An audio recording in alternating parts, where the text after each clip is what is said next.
Hello and welcome back to The Effect.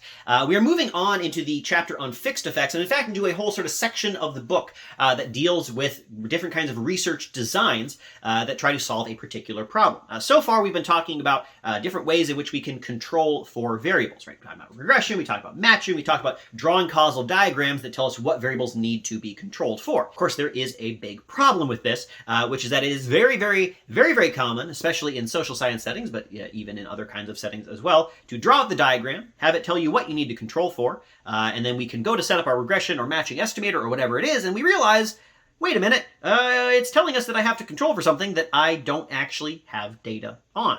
And so what do I do about that? And so there, thankfully, are a number of different methods that we can use that allow us to still estimate a causal effect, even if we cannot measure every single thing that we need to control for. Now, granted, they all only work in particular settings or particular scenarios, so we have to get a little bit lucky and be clever about how we apply these methods. But if you can't apply these methods, they are good ways of getting causal effects. And in fact, depending on who you talk to, some people might think that they are the only good way of getting causal effects in observational data if you can't run an experiment.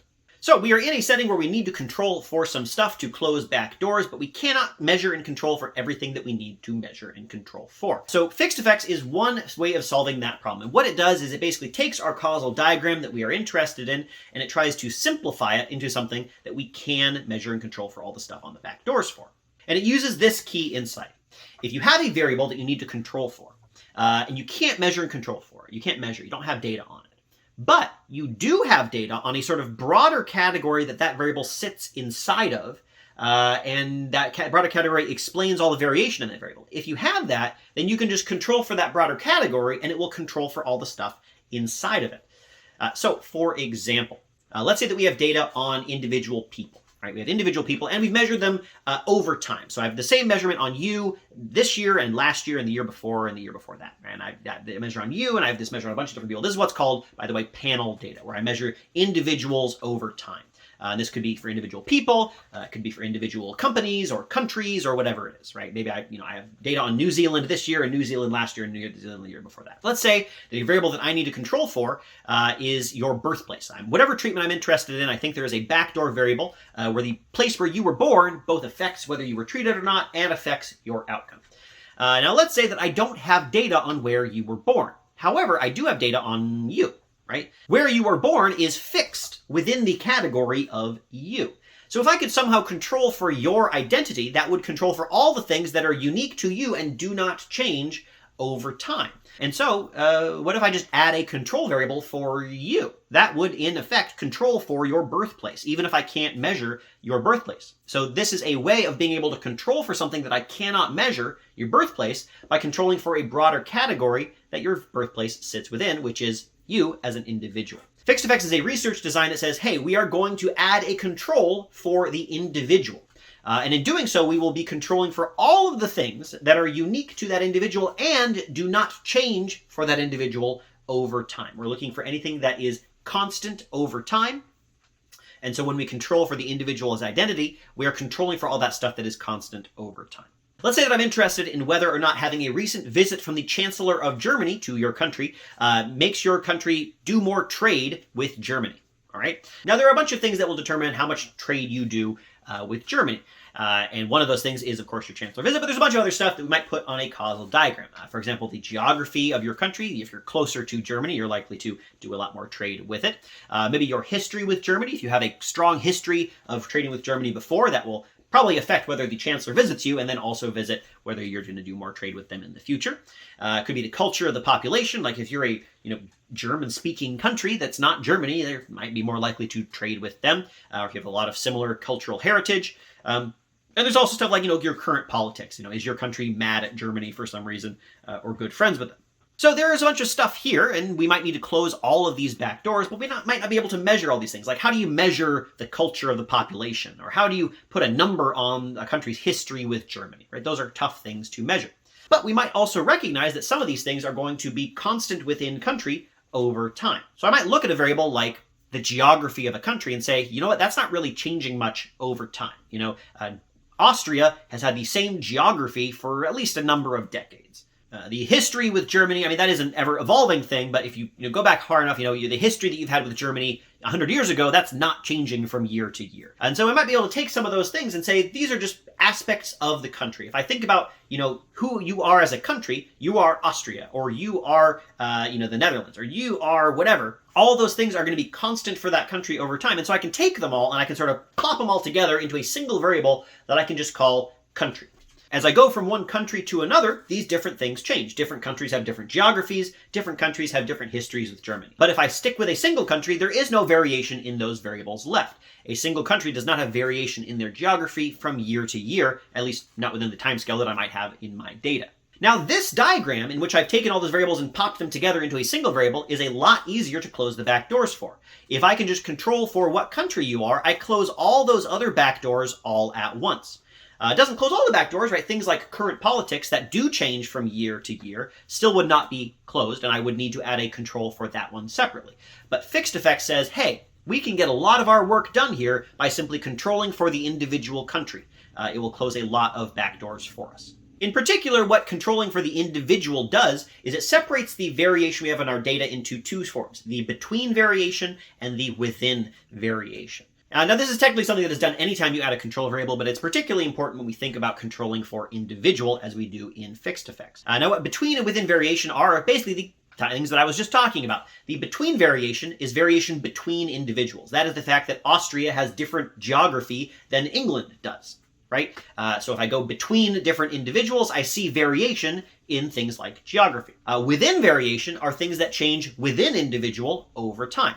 So for example, the politics of Austria's relationship with Germany might change from year to year. Now granted, the politics has both a between and a within component, right? Austria has different relationship with Germany than England does, but also Austria's politics with Germany change from year to year. So they could have both elements. And the key thing is that when we do fixed effects, when we control for individual, we are controlling away all the between variation and only the within variation is left.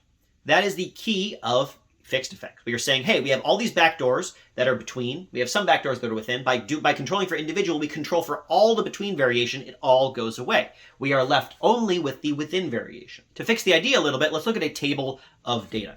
So let's say we are looking at exercise and how much exercise we do, and we're looking at you and we're looking at me. So here is a table of some data and how much exercise we did on a maybe 1 to 10 scale in the years of 2019 and 2020.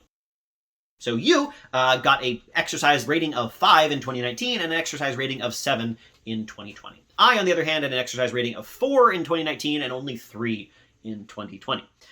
So we can do two things. We're going to first calculate how much exercise did we do on average, both for you and for me. Your average exercise score was 6, while mine was 3.5. This isolates the between variation. You got more exercise on average than I did. The difference between you and me is the difference between your 6 and my 3.5. On the other hand, we also have the within variation. If we take the amount of exercise that we did in a given year and we subtract out our mean, we do relative to the mean that we have, then we can notice that in 2019, you had 1 less exercise point than you typically would. On average, you had a 6, but this year you had a 5, so that is 1 below your typical average. So, and in 2019, you were 1 above your average. So the within variation for you is -1 in 2019 and +1 in 2020, because this is relative to your mean, the variation from year to year within you. Similarly for me, in 2019, I was half a point above my average, and in 2020, I was half a point below my average. Fixed effect says we are going to get rid of those differences between us, so we're going to take the difference between 6 and 3.5, and we're going to pop those away, and we are only going to look at the within variation. We're only going to be counting the fact that in 2020, you were exercising more than you typically were, and in 2020, I was exercising less than I typically was. We can look at this graphically as well. Here we have a data set with a number of different years on you and me, both looking at how much exercise we did in a given week and how many times we got a cold in that year. So if you look at the overall data, you can see that we have a bunch of different years, a bunch of different exercise hours, a bunch of different colds, and we also have me and you separately on the graph. Now what we're going to do is we're going to add individual axes for you and for me. We're going to sort of imagine that we both have our own sort of home location. I'm going to take the average number of colds per year that you have and the average number of exercise hours per year that you have, and we're going to put a set of axes there just for u. We can see that on the bottom left. Now we can see that every point for u is relative to that set of axes. Some years you had more exercise than you typically do.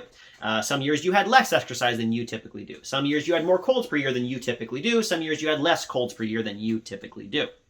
Same thing for me. We can put a set of axes on there for me and do the exact same comparison. Everything is relative to my own set of axes.